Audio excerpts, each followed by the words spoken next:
ओम सुमुखश्चैकदन्तश्च कपिलो गजकर्णकः लंबोदरस्य विकटो विघ्ननाशो विनायकः धूम्रकेतुर्गणाध्यक्षो बालचन्द्रो गजाननः द्वादशेतानि नामानि या पठे शृणुयादपि विद्यारम्भे विवाहे च प्रवेशे निर्गमे तथा संग्रामे संकटे चैव विघ्नस्तस्य न जायते। नमस्कार, स्वागत है आपका हमारे इस खास कार्यक्रम में जिसका नाम है विशेष तौर पर चैनल का नाम आचार्य वाणी है और मैं आचार्य डॉक्टर विक्रमादित्य आपके साथ हूं। और आज का विषय हमारा ये है कर्क राशि वालों के लिए ग्रहों का परिवर्तन का योग, शनि का परिवर्तन का योग जो बन रहा है वो क्या कुछ करने जा रहा है आपकी राशि के अनुसार से। देखिए, कर्क राशि वालों विशेष तौर पे आप समझें कि आपकी तो शनि की ढैया चल रही थी। शनि महाराज आपकी राशि के अनुसार से जहाँ चल रहे हैं वो अष्टम भाव है और अष्टम भाव में चलते हुए शनि आपके लिए कहाँ कहाँ विघ्न उपस्थित किए मुझे कहने की ज़रूरत नहीं है हमें, आपने सबने स्वयं ने कर्क राशि वालों ने एनालाइज किया ही है कई बार से। आपकी राशि के अनुसार से पिछले एक साल से जहाँ चल रहे हैं आपकी सफलता में, आपके कार्यों में विघ्न देने के योग, डिले करने के योग शनि महाराज लगातार बनाते आते चले जा रहे हैं। ये जैसा 7.5 चलती है वैसे ही ढैया का प्रभाव होता है, तो ऐसे में आपको बहुत सावधानी के साथ ये समय जो था आपने देखा ही होगा, कई कार्यों में आपके विघ्न उपस्थित करने के योग शनि महाराज ने बनाए होंगे।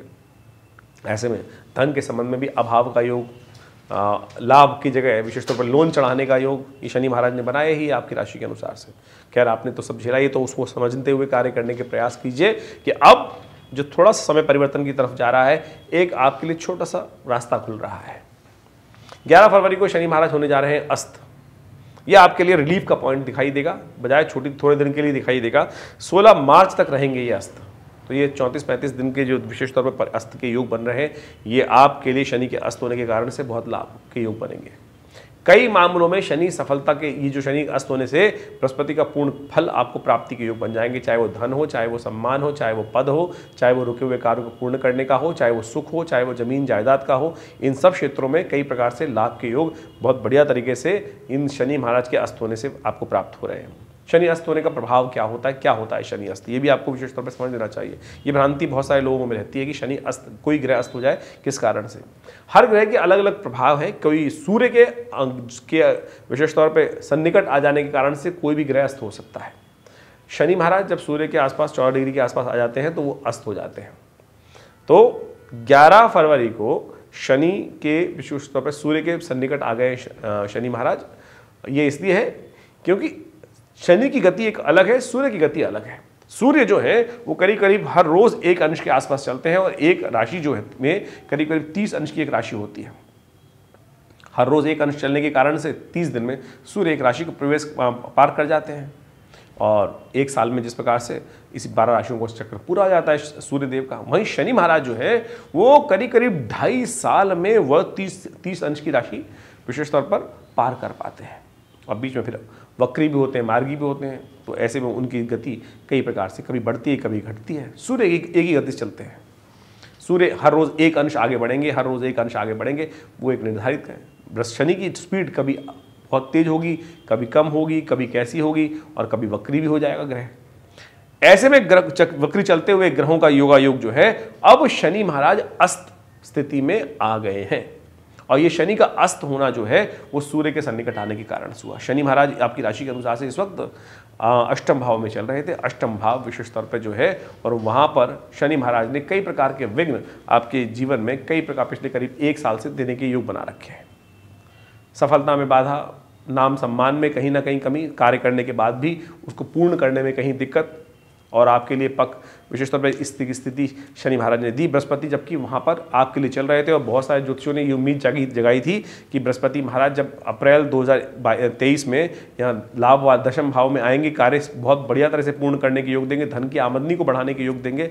लेकिन शनि महाराज ने बृहस्पति पर दृष्टि डालने के कारण से वो होने नहीं दिया।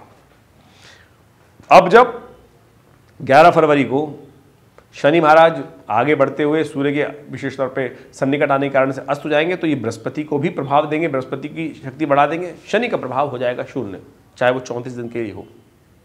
इसको ऐसे समझें कि जैसे आकाश मंडल में बहुत सारे समस्त आकाश जो है वो तारामंडल से व्याप्त है, लेकिन जब सूर्य उदय होते हैं तो पूरे 12 जब तक सूर्य उदय रहते हैं दिनमान के टाइम पर, वो समस्त तारा इत्यादि जो मंडल हैं वो असलोप हो जाते हैं, दिखाई देने बंद हो जाते हैं सूर्य के प्रकाश के कारण से।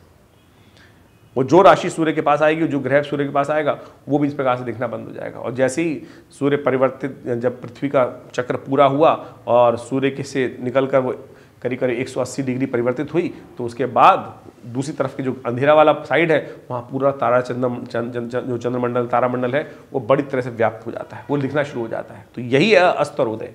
और ज्योतिषी गणनाओं के अनुसार से अस्त ग्रह का प्रभाव भी शून्य हो जाता है। किसी कुंडली में यदि बहुत ताकत में कोई ग्रह बैठा है और विशेष तौर पर अस्त है, लेकिन उच्च का होने के बावजूद, नवान में शुद्ध होने के बाद भी अस्त है, तो आप समझ लीजिए उस ग्रह का कोई प्रभाव ही नहीं है। और अस्त होने का ग्रहों का प्रभाव इसी प्रकार का होता है। तो आप समझें, शनि महाराज आपकी राशि के अनुसार से जो अष्टम भाव में चल रहे हैं, और उन्होंने अपनी दृष्टि डाल रखी है आपके दशम भाव पर, आपकी राशि के अनुसार से, और आपके द्वितीय भाव पर, धन भाव पर। दशम भाव जो होता है वो भाव माना जाता है पिता का, सम्मान का, और विशेष तौर पर कार्य को पूर्ण करने का, राज्य का, प्रमोशन का, कई प्रकार से लाभ दिखाई देते हैं। वहाँ बृहस्पति के चलने के बावजूद भी बृहस्पति की शक्ति को क्षीण कर रखा था शनि महाराज ने।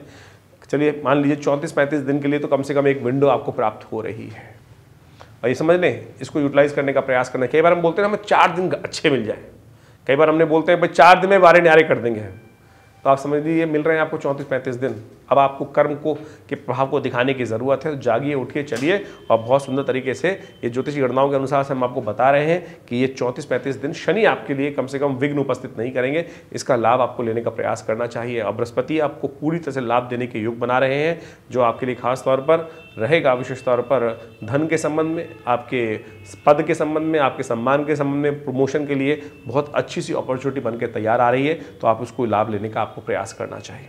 ऐसे में जो कर्क राशि वाले, हमने आपको बता ही दिया कि शनि के विशेष ढैया भी चल रही थी, ढैया का प्रभाव भी शून्य हो जाएगा। तो ऐसे में 1 महीने के लिए ही ये विंडो आपको मिल रही है, तो उसमें आप ताकती तौर पे अच्छे से काम करने का प्रयास कीजिए। शनि महाराज, सूर्य भी आपके लिए बहुत सपोर्ट करने के ग्रह योग बना रहे हैं, क्योंकि धन के मामले में विशेष तौर पर सूर्य भी सामने शनि के साथ आने के बाद वो आपके द्वितीय भाव को देखेंगे, बहुत बढ़िया से आपको लाभ देने के योग बनाएंगे। तो आप यदि सही समय पर सही चीज़ों को कर लेंगे तो बहुत सुंदर तरीके से लाभ के योग बनते दिखाई देंगे। ऐसे में क्या उपाय विशेष तौर पर करना चाहिए? देखिए, ग्रहों की युति आपको कई प्रकार से ये तो हम शनि के बारे में बोल रहे हैं, लेकिन जो ग्रहों की युति है थोड़ा झगड़े में फंसाती है।